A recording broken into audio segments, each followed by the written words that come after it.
les bendiga y les guarde. Este es tu hermano Pastor Walter Agosto, pastor de la Congregación Catedral de la Fe en la ciudad de Caguas, Puerto Rico. Siempre trayéndoles a ustedes enseñanzas llenas de evidencia bíblica, histórica, estudiando el contexto antiguo Medio Oriente, el contexto del templo, el contexto del primer siglo, estudiando las palabras en el original, consultando, leyendo, haciendo todo lo que se supone que un pregonero, un mensajero, un predicador, un maestro de la palabra haga dentro de su agenda de validar lo que va a enseñar. Nosotros todos estamos en una jornada. Todos estamos en una jornada. Y no podemos detenernos nunca diciendo aquí fue. No. Tenemos que continuar estudiando, creciendo. Siempre, siempre enfocado, hermano, en la gracia, la misericordia de nuestro Rey.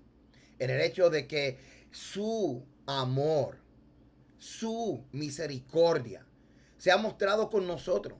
Que nosotros, que no éramos parte del pueblo escogido, que no éramos parte de la descendencia de Abraham, no éramos parte de las tribus, no éramos parte de la descendencia de Abraham que el Eterno envió a salvar a través del Mesías. Nosotros estábamos entre las naciones y fuimos alcanzados, adoptados, injertados, incluidos legalmente en la descendencia de Abraham, y así nosotros participar todos juntos de la bendición del Mesías, que es la simiente de Abraham. Hermano, Génesis capítulo 12. La puerta a través de la cual las naciones son ahora injertadas, adoptadas legalmente en la nación cuyo Dios es Jehová, Yahweh, Hashem, el Eterno. Hoy quiero compartir con ustedes, dentro de toda la enseñanza que tenemos en los discipulados, uno de los temas que más me impactó a mí, y sé que a ustedes también le va a impactar, y posiblemente a ustedes les gustaría estudiar un poco. Y es acerca de el canto del gallo. Y espero que lo disfruten. Y antes de comenzar, quiero hacer 3 reconocimientos grandes. Número 1, quiero reconocer a mis hermanos de la página yeshuashemini.org. Te entre allí, hermano. Hay mucha información que le va a bendecir. Quiero darle gracias también a mi rey por mi hermano Joseph Good, porque parte del material que voy a estar utilizando lo aprendí directamente de él, más otras consultas que hice para validar y muchas otras cosas más que él me está enseñando. Joseph Good es un experto en el templo. Y es el experto, pues, la voz de partir del templo aquí en el mundo occidente. Y pueden encontrarlo a él en hatigva.org. Y a mi hermano, mi mentor, mi amigo Rico Cortés, que me introdujo a toda esta plataforma de arduo trabajo y de estudio del templo y de lo que son las raíces bíblicas de la fe cristiana. Y quiero darle también gracias a él, y a él lo puedes accesar a través de sabiduriaenlatorah.org. Así que, habiendo dicho eso, dándole gracias a toda la gente que me ayudan a mí a estudiar. Yo solamente soy un pastor que estoy estudiando, y lo único que yo quiero es agradar a mi rey. Algo yo sí sé, que la salvación es por gracia, pero en la obediencia hay bendición. Así que comencemos rápidamente a estudiar el tema que realmente era el canto del gallo. Nuestra mentalidad. ¿Sabes que tú y yo hemos heredado una mentalidad o forma de ver la vida desde una perspectiva occidental, religiosa, que es muy, demasiado diferente a la mentalidad oriental que encontramos en Medio Oriente, Israel y la Biblia? ¿Has oído cuando dicen yo tengo la mente de Cristo? Yo tengo la mente de Cristo. ¿Y sabes tú que el contexto, y hoy no lo vamos a enseñar, pero el contexto de esa frase, la mente de Cristo, lo que quiere decir es una mente hebraica versus la mente helénica que se heredó de Grecia? Sí, pues así mismo es, ¿ok? La Biblia es un documento enmarcado en una mente oriental, específicamente hebrea. Así que en ese contexto tenemos que leer todo. Vamos a enfocarnos en el templo un momento. El templo en Jerusalén era administrado por un consejo de 15 funcionarios oficiales llamados Memunim. Estamos hablando del sumo sacerdote, que es el Cohen Hagadol, el Sagán, que era el sustituto, los 2 o 3 catoliquín, que eran los tesoreros principales, los 3 Gizbarim, que eran los cajeros, y los 7 Amarkelim, que eran los síndicos o encargados del tesoro del templo y de las puertas. Ahora, de estos oficiales se componía también lo que se llama el Consejo del Templo, que eran los que administraban entonces toda la legalidad del templo, y su labor básicamente era el de establecer justicia. Sus miembros eran también llamados los ancianos, los consejeros, y a este grupo era que pertenecía José de Arimatea.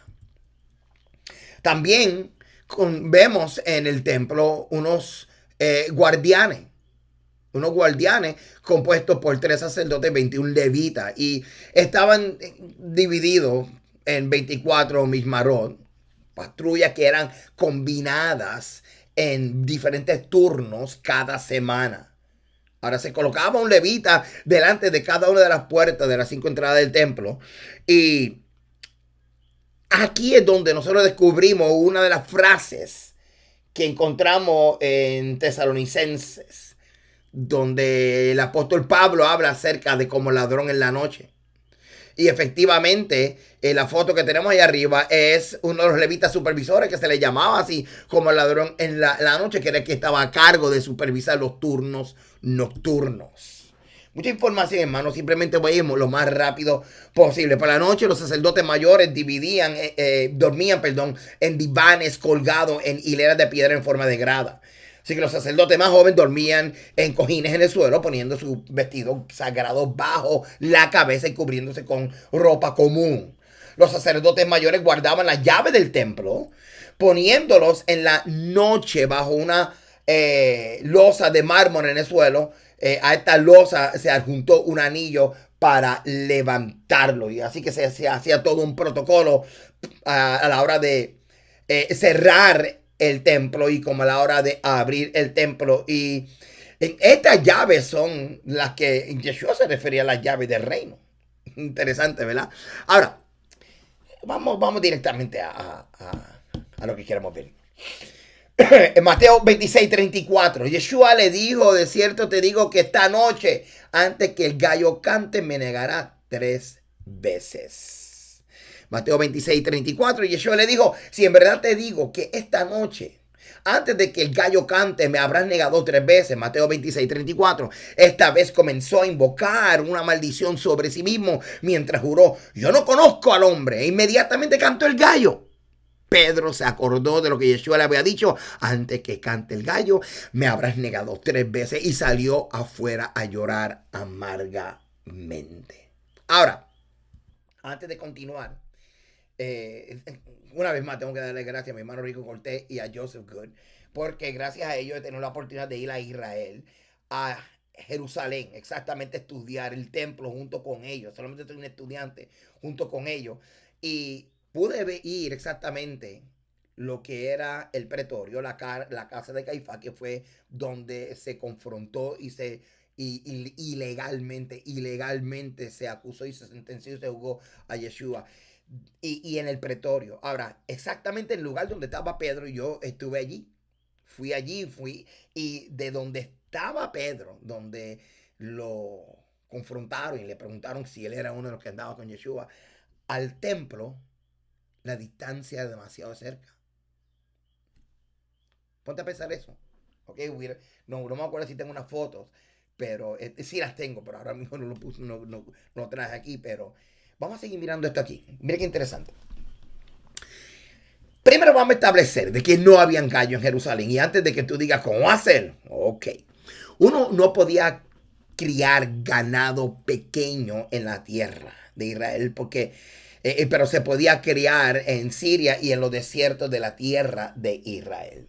No se podía criar aves de corral en Jerusalén a causa de los sacrificios, ni los sacerdotes en la tierra de Israel a causa de los alimentos ritualmente limpios, porque entonces los contaminaban, quedaban contaminados. Uno no podía criar cerdos en cualquier lugar. Un hombre no podía criar a un perro, a no ser que estuviese atado con una cadena.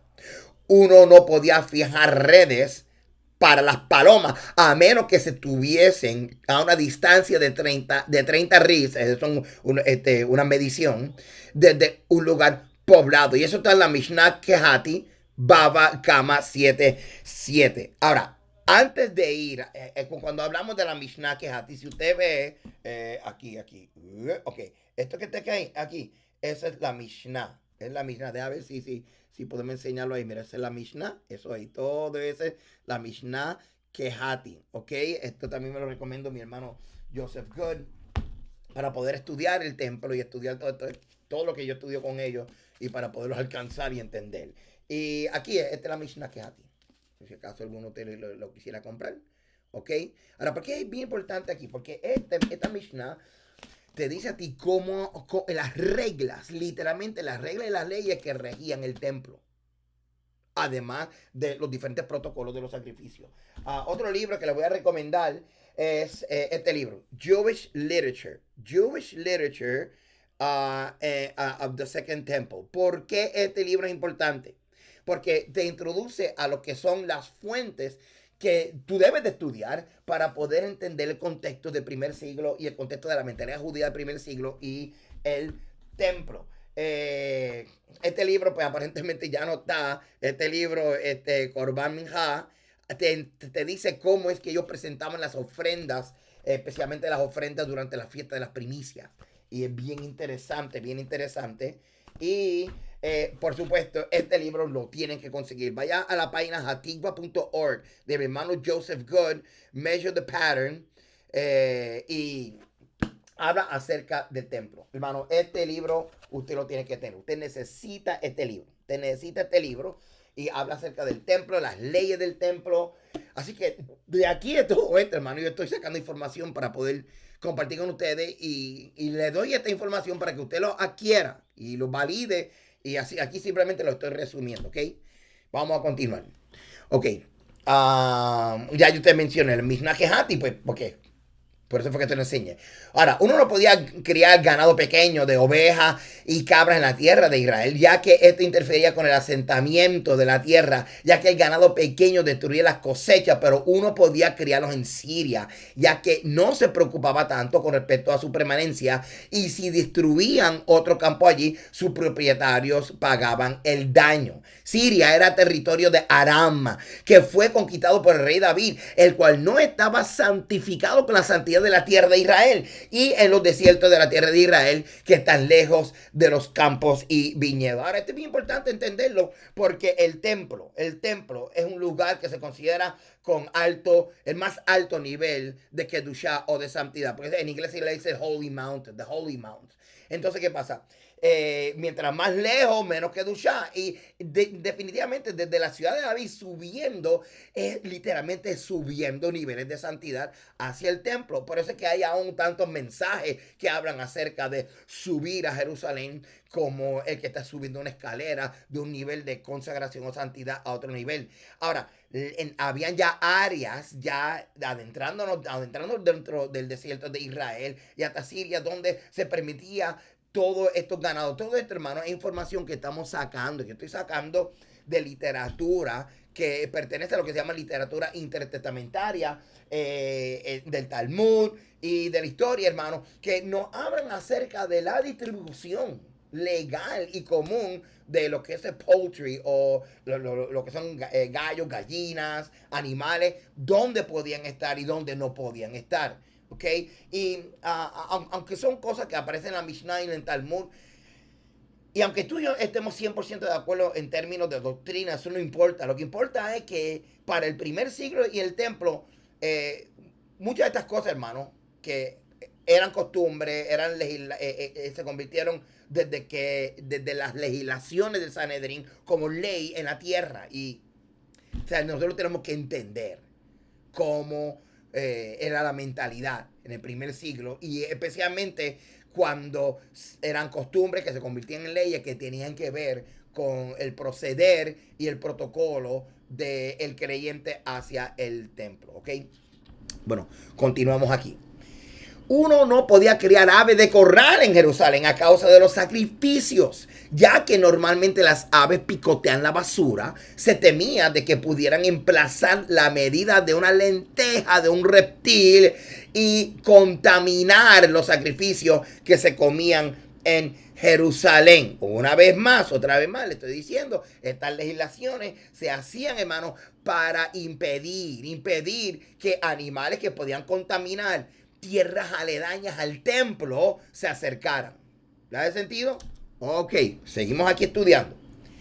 Ni podían los sacerdotes criar las aves en cualquier lugar en la tierra de Israel debido a los alimentos ritualmente limpios. Las ofrendas terumá, que eran comidas por los sacerdotes, y la pureza de la que debían conservar, temían que las aves pudiesen contaminarlas. Cada día se llevaba a cabo 4 selecciones separadas. Ahora, ¿de qué estamos hablando aquí? Jóvenes, todos los días había que prepararse de madrugada para las funciones diarias o los servicios o los sacrificios diarios del templo. Y no comenzaban a las 6 de la mañana, a las 5. Comenzaban desde madrugada, a las 2 de la mañana. Desde las 2 de la mañana. Lo que vamos a leer básicamente es lo siguiente. Venía una persona que estaba a cargo de seleccionar los que iban a hacer las primeras labores de la mañana. Pero antes de él, una vez que él hiciera eso, entonces luego, como aproximadamente a las 3 de la mañana, comenzaba uno de los levitas a despertar a los sacerdotes tempranito para que fueran preparándose, cosas de que ya en la mañana estuvieran preparados para el primero de 2 sacrificios que se hacían diarios. ¿Ok? Así que repito, antes de que esa persona que estaba a cargo de levantar a los levitas llegaba uno anterior que era que coordinaba entonces. Tiene que llegar porque tiene que estar ahí temprano y coordinaba entonces, supervisaba y coordinaba entonces el momento de escoger vía sorteo los que iban a hacer las primeras labores de la mañana. Vamos a ver esto. Cada día se llevaban a cabo 4 selecciones separadas, o sea que se escogían 4 sorteos, se hacían 4 sorteos para las tareas más importantes. La responsabilidad de los servicios del templo más importante era designada en estas reuniones y al mismo tiempo todas las tareas que podrían haber sido determinadas en una selección. Se prefirió reunir a todos los sacerdotes 4 veces para seleccionados separados. Así, el atrio se llenaba de los sacerdotes varias veces durante el día y esto se considera un honor mayor para el maestro que habita en esa casa, de acuerdo con el versículo del Salmo 55:14. En compañía endulzábamos nuestra comida. En la casa de Elohim caminábamos en concordia. Así que había un grupo de sacerdotes esperando el honor de ser escogido para las primeras labores del día. De hecho, lo primero que hacían era sacar la ceniza del holocausto que estaba consumiéndose en la noche. Y así sucesivamente, el incienso y demás. Había unas tareas esenciales básicas que eran las primeras y para ellos estaba todo ese grupo de sacerdotes esperando ser escogidos para hacer esa función de preparar todo. Ya aproximadamente a las 9 de la mañana tenían que estar ya ellos haciendo el primer sacrificio. Por eso es que se levantaban tan temprano. Ahora, el que quería ser escogido para el servicio del altar se levantaba temprano y se sumergía antes que llegara el funcionario. ¿Y a qué hora llegaba ese funcionario? Como a las 2 de la mañana. Y esto lo había dicho. No todas las ocasiones eran las mismas. A veces llegaba antes del canto del gallo. O un poquito después. ¿De qué estamos hablando? El oficial se acercaba y tocaba la puerta. Y los sacerdotes le abrían y les decían: el que se ha sumergido debe venir y echar suerte. Ellos echaban suerte. Quien ganaba, ganaba. Ahora, miren el templo. 2 veces al día había una ofrenda. Esta se llamaba la ofrenda Tamid. Y aquí están los horarios, que era aproximadamente entre las 9 y las 3. Después que se traía la ofrenda de las 9 de la mañana, que era lo que se llama la tercera hora, luego todo Israel que quería traer ofrendas podía traer. Nadie podía traer ofrendas antes. Ahora, desde las 9 de la mañana antes, desde las 3 de la mañana hasta las 9 de la mañana, de madrugada, era que se levantaban los levitas, se preparaban y todo era por este horario, básicamente a las 9, básicamente a las 3. Y esto en Éxodo y en Número, que aparece el mandamiento de estos dos corderos que se tenían que sacrificar diariamente. El funcionario entonces llegaba y se anunciaba tocando la puerta de la cámara de los sacerdotes y la plaza del fuego, y cuando abría la puerta para darle la bienvenida se le ordenaba: el que se ha sumergido venga al sorteo para determinar quién era merecedor del primer servicio del día. Aquí básicamente es una foto, ¿ve? Gracias a mi hermano Joseph Good y este material de las conferencias que dimos aquí en Puerto Rico acerca del templo, ¿ok? Y ahí se estaba seleccionando quién tiene el honor de ser de los que iban a trabajar ese día en los primeros sacrificios durante el día en el templo. Se ponían de pie en un amplio círculo mientras que el supervisor estaba en medio. La selección se llevaba a cabo en un círculo. Así que, hermano, esto era un honor para ellos ser seleccionados para comenzar a trabajar en todos los preparativos que tenía que ver con la primera ofrenda, que era una de dos corderos que se sacrificaban, hermanos. Sumamente interesante. Aquí tanta información. Usted puede parar el video y seguir estudiando. Por causa del tiempo, simplemente estoy avanzando para ir directo a lo que ustedes quieren escuchar. Ahora, Kiryat Hagever. ¿De qué estamos hablando aquí? El gallo o Gabini, ¿ok? Gabini o Gabinimus era un funcionario del templo que anunciaba o pregonaba cada día la llegada de la mañana durante la era del segundo templo. Cuando se escuchaba su voz, todos se levantaban para comenzar sus tareas sagradas. Él anunciaba: sacerdotes, levántense para comenzar con sus deberes. Levitas, a la plataforma. Israelitas, a sus estaciones de guarnición. Así que esto lo encontramos en el Talmud de Jerusalén, Shekalim 5.248d. Ahora, Gabini significa tanto gallo como pregonero del templo. Gabini era el heraldo que pregonaba un anuncio en el templo. ¿Y qué decían de él? ¿Y qué decía él?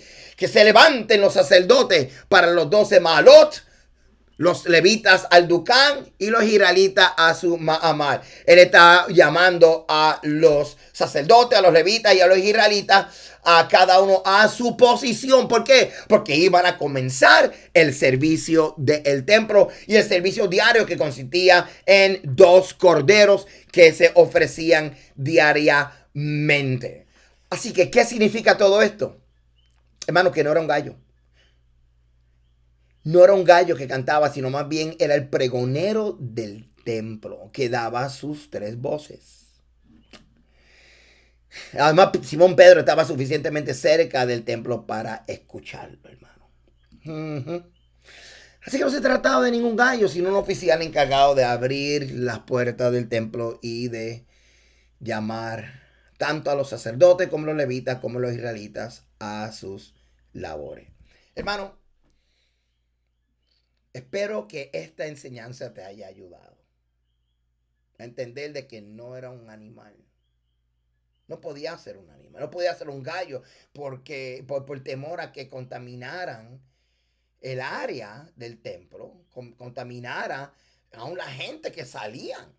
O sea que antes de subir al templo la gente tenía que sumergirse en unos baños rituales, ceremoniales, para estar ritualmente puro para poder subir al templo. Imagínate saliendo ellos de estas piscinas rituales, estos baños rituales que habían alrededor del templo, y aparecer un gallo ahí y ellos pisarlo, lo que sea. O sea, eso no podía ocurrir, hermano. Así que, hermano, usted dale para atrás al video, revise el material. Espero que le haya gustado esta enseñanza. Espero que le haya despertado su interés, hermano. Hermano, mire, mucha gente, como en mi caso, un pastor como yo, nos ven estudiando el contexto histórico, todas estas cosas del templo y demás, y piensan: mira, ahí está judaizando. Nosotros no estamos judaizando, hermano. No estamos judaizando, estamos asumiendo responsabilidad y estudiar, hermano. Hoy en día, abre la Biblia y dicen cualquier verso y sigue por ahí para abajo como decimos en Puerto Rico, de la manga production. Eso quiere decir inventado, tú sabes. Y oye, tú puedes abrir la Biblia y traer mensajes inspiracionales y bien bonitos. Pero si vamos a llevar al nivel de más alta responsabilidad de lo que es un pastor, un predicador, es estudiar contexto, estudiar contexto, el contexto del primer siglo, estudiar el templo para poder entender qué es lo que está ocurriendo en el background, en el trasfondo de los evangelios del primer siglo, estudiar el Antiguo Medio Oriente, la legalidad de los convenios, hermano. Hermano, hay una gran responsabilidad sobre nosotros, hermano. Y yo mismo por años quería que era un gallo. Perdóname. A todo lo que yo le dije, y si alguna vez hice un mensaje, no me acuerdo del gallo, sorry, the know better. No, no sabía, perdóname. Estudié y estoy estudiando, estoy todavía aprendiendo. Ya yo sé que no era un gallo. Mano, no era un gallo. Aprendí por la misericordia del Señor. Era un pregonero del templo. Mano, tengo más información, tengo más videos. Busque, ve a mi página, a YouTube también. En mi página walteragoto.com, donde te puedes suscribir si deseas también. Y porque ahí puedes bajar todos los PowerPoints. Pero también en mi página de YouTube, como encontraste este video, tengo todo unas 6 o 7 clases de discipulado para personas que quieren comenzar a entender lo que son las raíces bíblicas de la fe cristiana, o sea, del cristianismo, o sea, las raíces hebreas, y los que quieren seguir estudiando con nosotros todo esto acerca del contexto legal, el contexto del templo y simplemente juntos aprendiendo las maravillas del Señor. Acuérdate sobre todas las cosas que la salvación es por gracia y en la obediencia hay bendición. Si Dios les bendiga y les guarde. Shalom.